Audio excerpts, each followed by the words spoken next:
So you've done your homework and you now have a clear picture of what your beachhead market is going to be.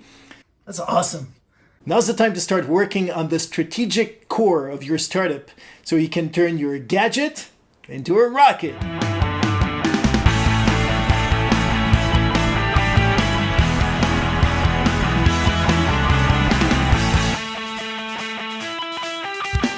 In this video, we'll address 4 different topics. We'll first begin with the development of your value proposition.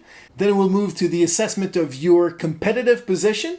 Then develop some high-level product specifications. And on the basis of all of this, we'll derive the strategic core that you need to develop.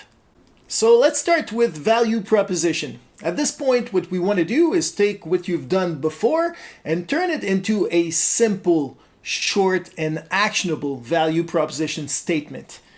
Because if you cannot go after all the markets at once, you cannot be everything, even for just a single market either. You have to make decisions and make choices. For example, back in the Leartech days, we decided at some point that our hardware solutions should be integrated into the MATLAB development environment. Now, if you're not an engineer, you might not know this, but MATLAB is ubiquitous. It's like Excel for engineers. It's everywhere.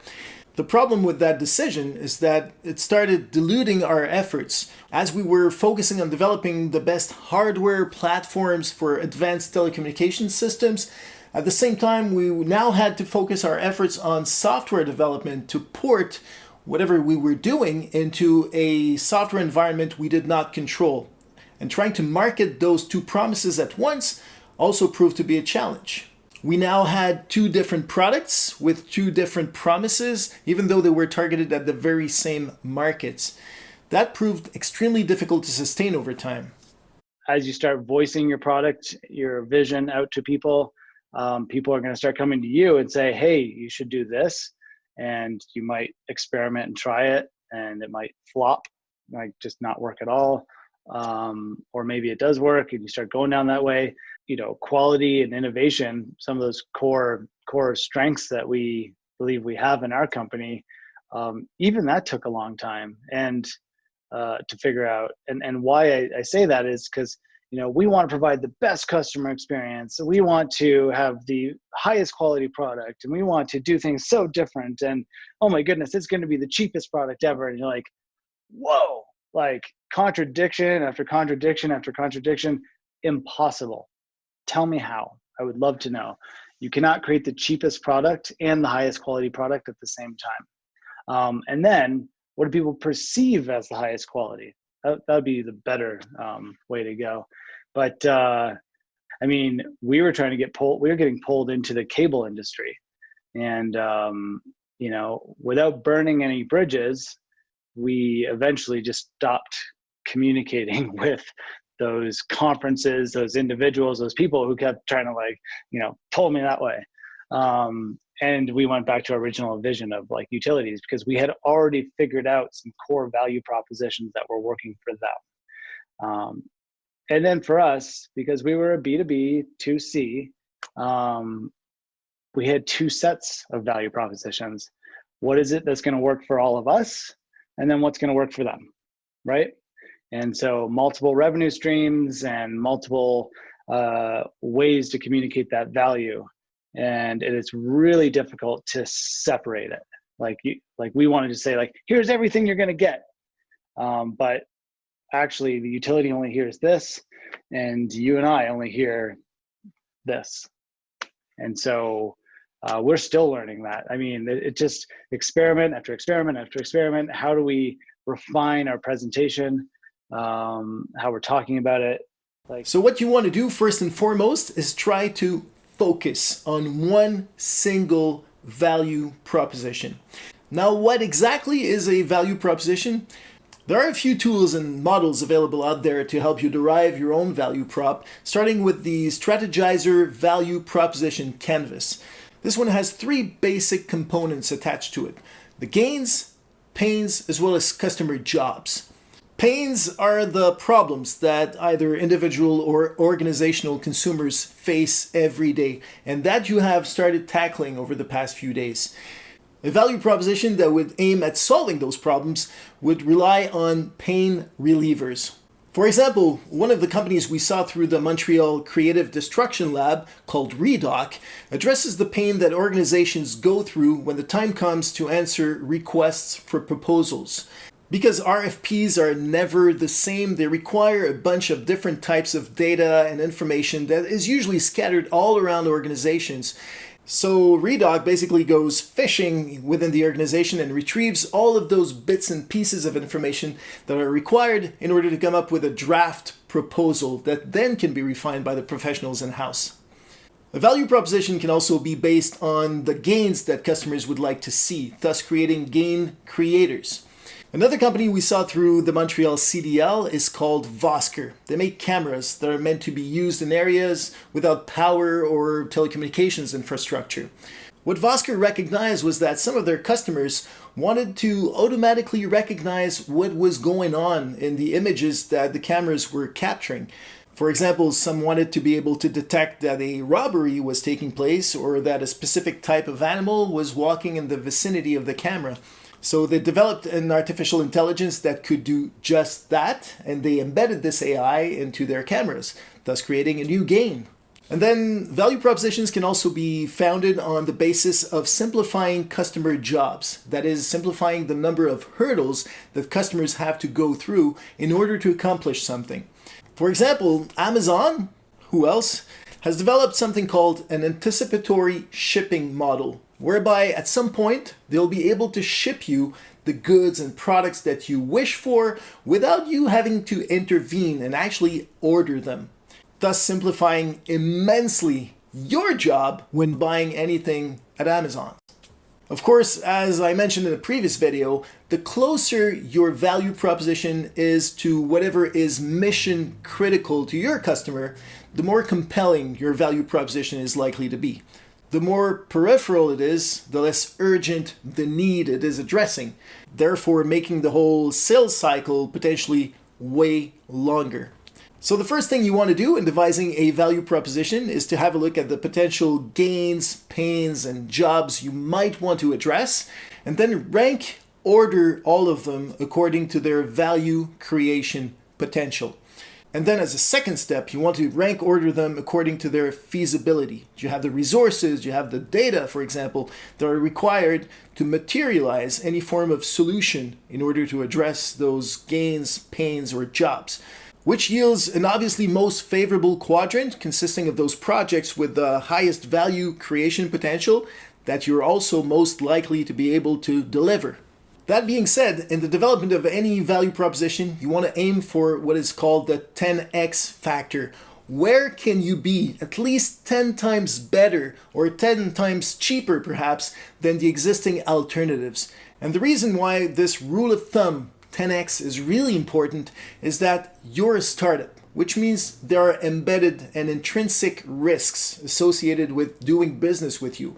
So you want to make sure that the benefits largely outweigh the risks. Hence this 10x factor. If you go for 2x, that might not be enough. Because again, who would want to take the risk of doing business with you for just a marginal benefit in comparison with what they're already doing? And one piece of advice, keep your value proposition simple. Simply because you do not want to be diluting your efforts as you move forward as a startup. Not only simplicity will help you stay focused internally with regards to what you have to accomplish in the development of your startup, but it will also help you greatly explain it externally. Intéressant. J'y croyais pas non plus avant. Okay? J'y croyais pas à ça. Le fameux elevator pitch. Hein. Je me disais, ça sert à rien cette affaire-là. Si la personne est... Originalement, là, je me disais, si la personne n'est pas capable de me donner au moins 5 minutes, là, c'est que je vais perdre mon temps, mais j'ai pas d'affaire à y parler. Ça, c'était le jeune plus coquille Audrey qui disait ça. Mais à un moment donné, je vais te conter une histoire, puis après, je vais répondre à ta question. À un moment donné, je me suis retrouvé à Barcelone dans un événement. Puis mon actionnaire israélien connaissait le CEO d'un des grands opérateurs à Singapour.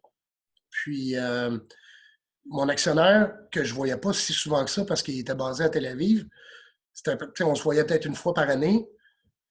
Il vient me chercher littéralement par la main, puis il dit « Hey, viens, je vais te présenter au CEO de telle compagnie à Singapour. » Puis il pitch. Mais là, ce qui est important de comprendre, c'est qu'il fallait que j'y pitch au CEO très vite. Puis mon actionnaire, il est à côté de moi, puis il écoute. Puis si je rate mon pitch, probablement que je n'ai pas de ronde, OK? Ou de ronde subséquente plutôt. Fait que c'était un gros risque. Là. Je pouvais perdre, non seulement je pouvais gagner ou perdre un client, mais je perdais la confiance d'un de mes actionnaires principaux. Puis, puis je venais de faire mon MBA, puis on s'était fait forcer à travers ce processus-là de faire la phrase. Puis, je venais tout juste de le faire contre mon gré, encore une fois, mais je l'avais fait. T'sais. Puis, fait que je me retrouve devant ce gars-là, puis je dis combien tu as dépensé dans ton réseau mobile? Là, il dit, mettons, 4 milliards. J'ai dit, as-tu quelconque idée de ce que les gens font sur ton réseau? Il dit non. Ben, j'ai dit, c'était ça qu'on sert. Il dit, OK, viens me voir. Puis, mais cette phrase-là, ça m'a pris du temps à la mettre en place. Là. Puis, mon actionnaire était content, puis on est allé à Singapour, puis on a gagné le client finalement. Ça a super bien été. Mais tout ça pour dire que c'est super important. Il faut être capable de le faire. That would be the elevator pitch that everybody's heard about. There's no way you can concentrate a complicated value proposition within 15 to 30 seconds. If your value proposition cannot fit within this time frame, your value proposition is too complicated. It's as simple as that. Now, to help you with that, Harvard Business Review proposes a methodology to come up with a one-sentence value proposition with essentially 4 components attached to it, starting with Once Upon a Time, which tells the story of who your beachhead market is going to be. Then comes the Everyday He or She, which would help you position the problem you want to address, followed by One Day, which is where you would introduce your solution, all the way up to Until Finally, which would provide your explanation of the benefits of doing business with you and adopting your solution in comparison with competitors. The value propositions can come in 3 high-level flavors, right? So in the consumer market, the value proposition is basically just whatever makes the person happy, right? Like it sounds almost reductionist, but it's what makes it valuable to them, and that's in a little bit more. It's a bit more squishy because in the consumer context, just being happy in whatever definition of happy is often the only value position. Like I mean, little like social media icons have value to consumer. We have smiley faces. Like I just saw that Facebook is buying Giphy for $400 million, right? Talk about value proposition. So here's a thing that makes emoticons $400 million. I mean, it's just insane, right? I mean, you try to write a textbook analysis of what the value to society there is for having a variety of little smiley faces, right? So much less what a $500 million value is, right? So in the consumer, it's trickier, and so you only really figure this out with basically user studies. In other words, you dream up a demographic, you go out, you talk to them, and you see if it resonates with them. And with the gin, well, actually, it's a love story. Romeo's is the international symbol or name for the biggest and greatest love story. It's also a little clin d'oeil, wink, I think of an eye, to my dog who passed away, unfortunately, but his name was Romeo. And it's also a blend of I love arts. I love what we can call urban or street art. And I said to myself, it's like it's so expensive for most of the people to buy a $5,000, $8,000 piece of art. I'm like, it sucks that like the best wine, the best cars, the best everything, it's always expensive. Okay, why can't everybody get like something that is good quality? So or that is very expensive, like a piece of art. So I decided to for each edition that we change like every 15, 18 months to put forward the art of an artist as the background of our bottle, mostly from Montreal or from Quebec. but we started with someone. We're gonna soon launch someone from Toronto, and it's just a way to have a piece of art and a bottle of gin for like $38. It's like the best deal in town. So yeah, we love. Once again, I think it's a combination of two things. If you're just a gin that tastes good, I think there's now 85 Quebec gins in the ACQ. So you're just another one. But if you're like a gin that has a real cost, and at the beginning, I had the difficulty to explain to my staff what I wanted to do with that product. And so, because they said, but you talk more about art than gin. So what are we? I'm like, okay, perfect. It's not a product with a cause. It's a cause with a product. So let's think the other way around. And then they click. They're like, oh my God, okay, so it's that important for the brand. I'm like, no, it's not important. It is the brand. For business to business, it tends to be a bit more rational, and it tends to come in three flavors, right? So the best value proposition from a business to business perspective is a product that makes your customer money, right? So if you're selling to another business, the best thing is if you can explicitly just point out, all right, you buy our thing, you used to make $2,000 per employee or whatever it is per day, per whatever, and now you make $2,500. Here's why, right? That is the by far best value proposition and the easiest to sell. The second layer is it saves you money, right? So that in principle, it's the same, whether you gain an extra $1,000 or save $1,000, but the way the financials of most companies are managed, top line revenue is just more valuable for especially publicly traded companies than bottom line, right? And so that's sort of a second order value proposition. And both of those can be somewhat objectively characterized, right? You should be able to say, maybe not exactly, but you should be able to point to where the money making or the cost saving is. The third type is strategic enablement, which is kind of our thing would allow you to enter this other market or allow you to beat this competitor or allow you to differentiate in this way. That's very, very market use case and customer specific. So I'd be very careful with those kind of value positions. By the way, they're the most common ones I hear, right? When people with B2B stuff show up, they will often say things like that. Oh, that will help my customer to be like way bigger and competitive. And that might very well be true, but the burden of evidence, as it were, before I buy that value proposition is way higher. The money burden of evidence is very easy. You just write up the numbers and you get the customer to say, yep, those make sense. You then demo it. And once you demoed it for one in a pilot, it's true for the 1,000 other companies that you might be able to sell to.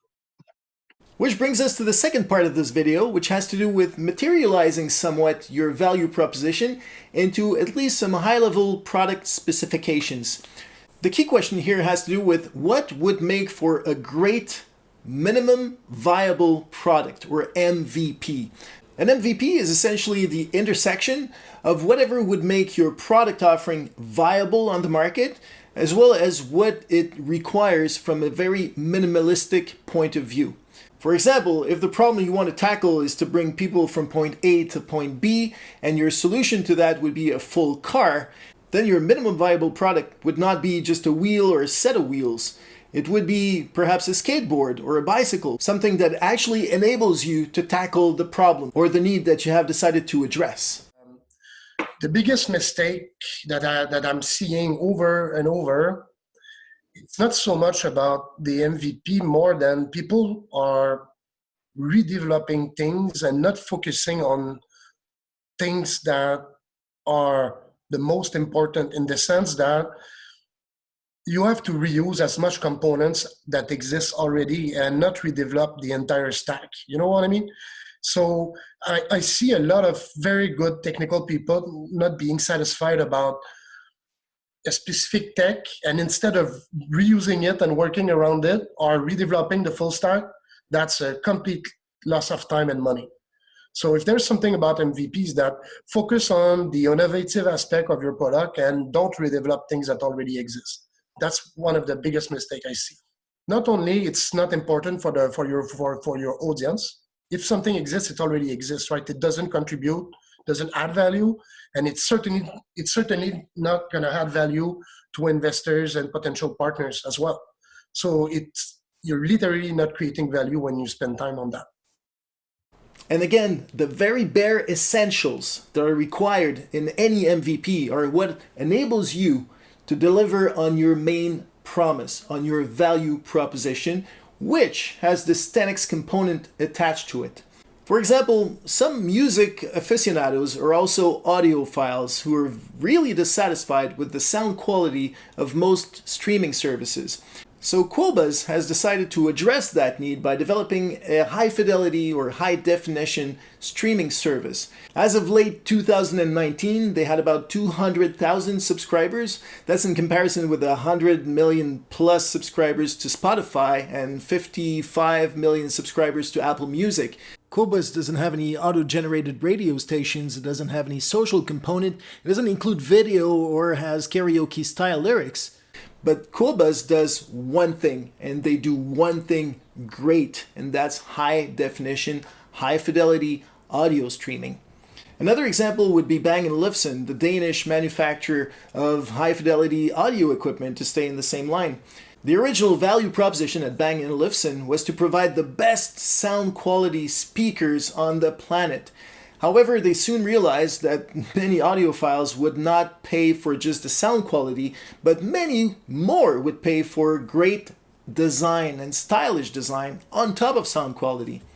So their value proposition today is no longer about sound quality, although they do still emphasize the quality of their products. It's now about product aesthetics and design, where they're obviously 10 times better than all their competitors. Or said otherwise, this is what makes Bang & Olufsen or Qobuz simply remarkable. That's what makes them stand out vis-a-vis the competition. Now, being remarkable is probably the best approach and certainly the most cost-effective marketing method for any startup. And the key to being remarkable is to have a unique, compelling, and relevant value proposition for a very specific group of customers. And obviously being able to deliver on that value proposition, which is essentially a promise you're making to your potential customers. Hence the importance of developing a first product that will match and deliver on that value proposition, which is essentially a promise you're making to the world. One example is we thought that creating the best customer experience was also around providing the best quality product, but also customer service support. And it turns out through a little bit more research and iteration, we can provide the best customer experience through use case analysis, designing through function, how people use the product. But it doesn't mean I have to be on the phone like, I'm sorry, yeah, you got to reset that button over there. It's a nightmare. I do not want to do that. So at this point, what you want to do is come up with a first list of some high-level specifications that your product ought to have in order to deliver on this value proposition.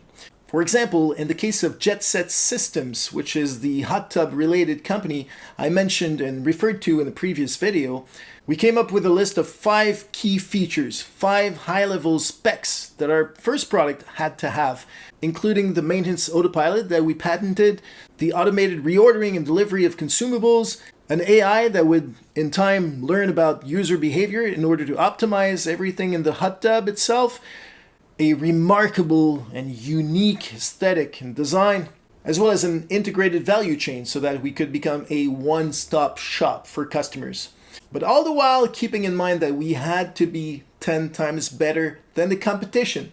So what you want to do then is benchmark yourself with regards to those specific features and high-level specifications with regard or vis-a-vis the competition, which is exactly what we did by first having a look at the most direct competitors, such as Finn, for example, or the manufacturers of some hot tubs that claim to be self-maintaining, for example. Now, if you go back to the very first video in this series, you probably remember that it's not the technology or the solution that you have to fall in love with, but rather the problem you want to solve.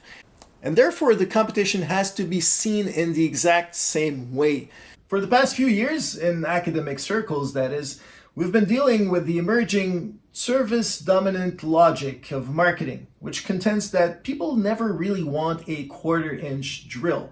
What they want is a quarter-inch hole, and therefore they're only hiring that drill to render the service of providing that hole they so really desire. In that same line of thought, you might think that this refrigerator is in fact in competition with all other refrigerators. Now that would be a very product or technocentric way of seeing things. But if you think about this fridge as a service provider, then it's a whole different story. For example, a few years ago, a couple of friends of ours visited us from France, and they had brought this gift for us, which was a very nice bottle of champagne. So we drove them up to our cottage up in the Laurentian Mountains north of Montreal, and we decided we needed to have that bottle of champagne as quickly as possible. The problem was that the champagne was not exactly cold, it was room temperature. Now, in order to chill a bottle of champagne, you can obviously put it into the fridge. But if you're in the Laurentians, there's at least one other alternative, and that would be the snowbank. So in that sense, for the purposes of chilling a bottle of champagne, the snowbank was in direct competition with our refrigerator. And this logic applies to most product categories, starting with, for example, coffee. What do you hire coffee for? Wake you up, or perhaps just keep you awake? Which is something that other product categories can do, ranging from energy drinks all the way to molecules that can be found either legally or illegally on all markets, basically. So going back to our competitive analysis, it meant that we also had to consider more indirect competitors, like the pool boy, the guy who comes in and offers direct services to maintain hot tub or pool water, or even Amazon that can automatically replenish some consumer goods according to a certain schedule that you set in the system. These are all different types of products, but in the end they all render the same type of service, which is to help you keep your hot tub water clean and safe for you to bathe in. How do you address and perhaps map what the customer, or I should say the competitive landscape can be, especially with new to the world technologies? Yeah, so first of all, I would broadly divide companies into two buckets of risk taking. So all startups have to take risk, right? And because otherwise, from risk comes reward. If there's no risk, there's really no upside either, right? The only places that have no risk are like commodity markets or something like that, right? If you sell rubber bands, there's no real risk. But that risk is very different. So you have technical risk, and by which I don't just mean technology, but basically risk around making it work. And then you have market risk, which is risk around, do people want it, right? Will they pay for it? Is it relevant? And so forth. And most companies live, very few companies take both market and technical risk. Usually they pick one, or at least they have emphasis on one, right? So, companies like Airbnb and Facebook and so forth have no intrinsic technical risk, right? When they started, the making it work is trivial. You build a website, totally trivial. There's lots of hard work in terms of scaling and so forth, but you're not overcoming any kind of laws of nature. You're not pushing the science of the world.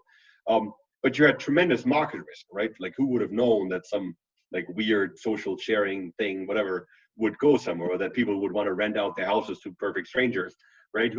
Huge market risk. And then obviously when you're doing like a quantum computing startup or something, it's all technical risk. If you could make a quantum computer, the market would buy it. There's no doubt about it. It's just, can you actually make the thing work? And they need to treat competition very differently. So when you have a company that is heavy on market risk, you need to analyze competition based on regional markets and based on kind of other leverage factors that you might have, right? And so either your competitors are large companies, in which case you need to find markets where you can have an edge, right? This is like all the little Uber clones that spring up in countries that Uber just doesn't have business in, and right, and sort of carves out a niche there. If on the other hand, you have a lot of competitors that are small, like you, that are early stage companies, maybe a bit bigger, then geography matters less, because they probably don't have traction in their home region either, much less elsewhere, right? And it's more about speed of execution. So that's what I would rank competitors in that sense. When you're taking mostly technical risk, in my experience, so I wouldn't spend any energy whatsoever on a technical risk assessment on competitors that are competing with you, because the main competition is the laws of nature. Can you make this stuff work? They have as low a chance to making it work as you have, and you have no visibility into your competitors. kind of technical R&D stream or so forth. So you might as well treat that just as a random variable and just go whatever, right? Like it probably won't happen. The big risk I would evaluate when you're looking at technical risk is adoption risk. And so look at barriers to entry, status quo. What will it take for people to adopt your stuff? What are the sunk cost investments they've already made in whatever the current solution is to the problem? What are the business implications, right? A lot of times businesses don't actually want a better mousetrap because one, they bought the old one, or there's regulatory reasons why they don't actually want to know about certain issues, or all like those kind of things. Those barriers to adoption become by far your biggest risk factor. Now, we've mentioned that you need to have the right product to actually deliver on this perfect value proposition you've devised, but you also need to have the right core competencies in order to be able to build that specific product and deliver its value. Which brings us to the very last topic of today's video, which is your core competence. Now, those core competencies are not the same as your value proposition. They're the enablers of your value proposition. For example, IKEA's value proposition is for you to be able to get good-looking furniture at an unbeatable price. And what enables this value proposition is the fact that they probably have a core of engineers and designers in-house that not only can develop great-looking furniture, but that can develop furniture that can be packaged flat. Hence, a logistics structure that is so efficient that it comes at a cost that is hardly beatable by their contenders. Another cult brand, Zara, has pretty much the same story.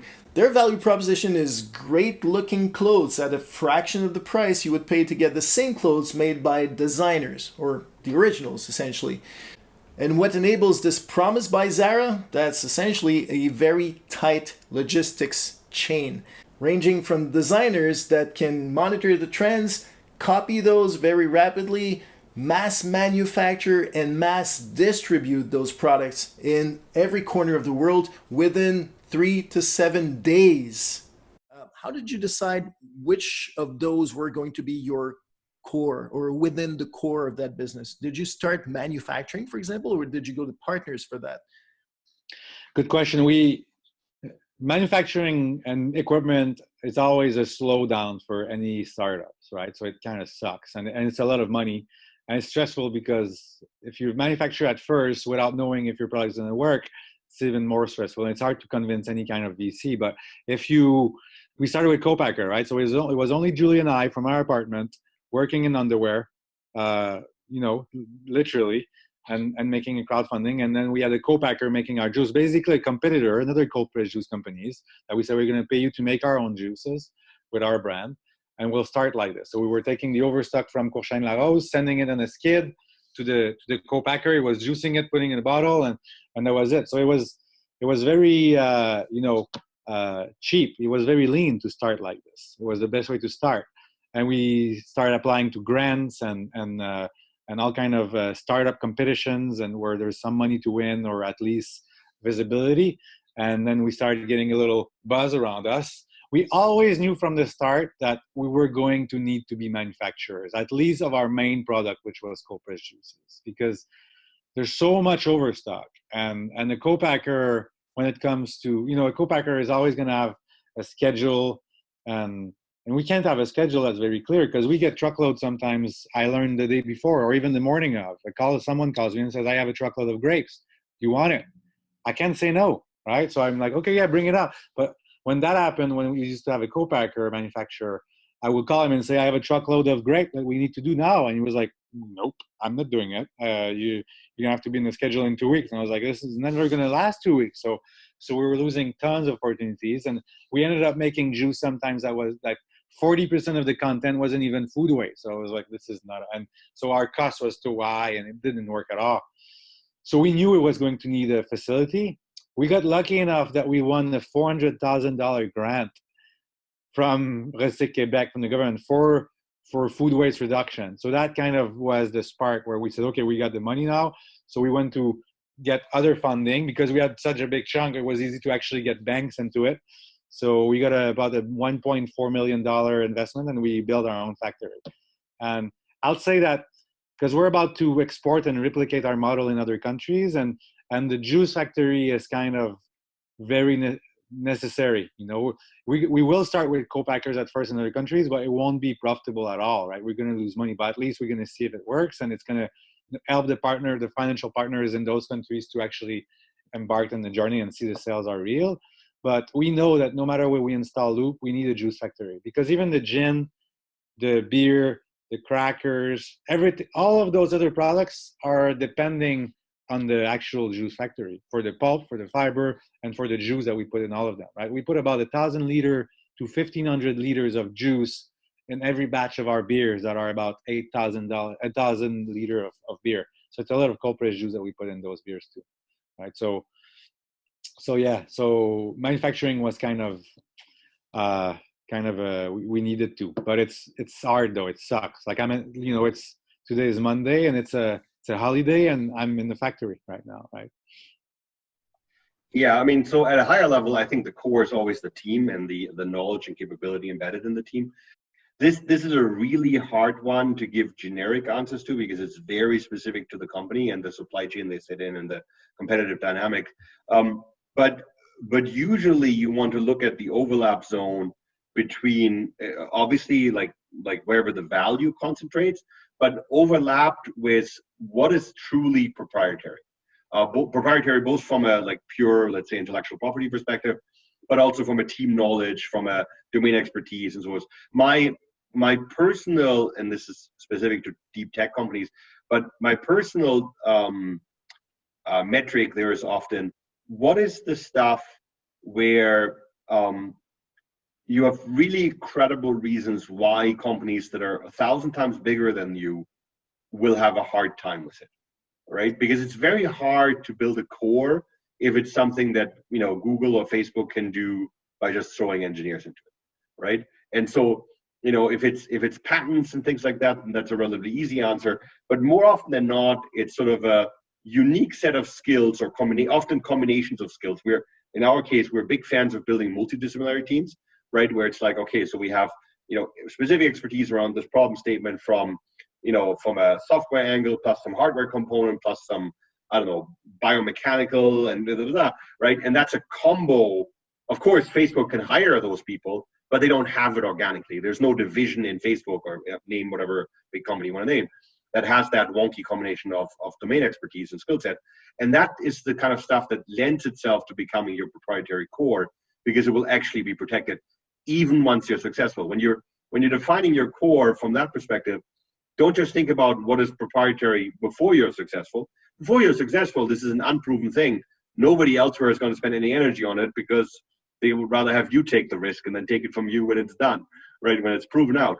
It's after you're successful, when you're getting that first ramp, what stops somebody else from just entering your space? Now, from a more conceptual point of view, what the literature says about core competences is a combination of three things. First, your core competence has to be difficult to imitate. It should also be extendable towards other markets or product categories down the road, and it should also significantly contribute to creating value for your organization and or the other stakeholders. To take another example of a well-known company, it used to be that investors in Amazon considered that its core competence was technocentric. It was very good at taking books from the left hand and then reselling them from the right hand. So when Jeff Bezos, Amazon's founder and CEO, decided to develop and launch the Kindle, he came under pressure from investors who said, "You're not in the business of developing high-tech products. Leave that to the Sonys of this world." To that, Jeff Bezos answered, "We're not a technocentric company. We're a client-centric company. Our job and core competence is to know our customers inside and out. If we can sell them books and furniture and grocery products, we can certainly sell them electronics. We'll just acquire whatever technology expertise we do not have in-house, because that's easy to acquire. Customer knowledge, however, is really hard to acquire and develop. It takes time, engagement, and commitment over a very long period of time." So Amazon's core competence matches all three criteria. It's hard to imitate, it can be extended to other products or markets, and it certainly is a value creator. You don't need to be a stock market expert to know that. And that is Amazon's 10x factor that you also have to strive for, which leaves us with another to-do list for the day. So first, make sure you develop this value proposition statement. Ideally, it should be one sentence. Then map your competitors according to that specific value proposition, bearing in mind that you might have direct competitors and more indirect ones. Then, in order to deliver on that value proposition, come up with a list of high-level specifications for your product that will make for a minimum viable product. And then match your competitors accordingly as well. And then come up with a list of those core competencies you have to develop over time in order to sustainably deliver on that value proposition of yours.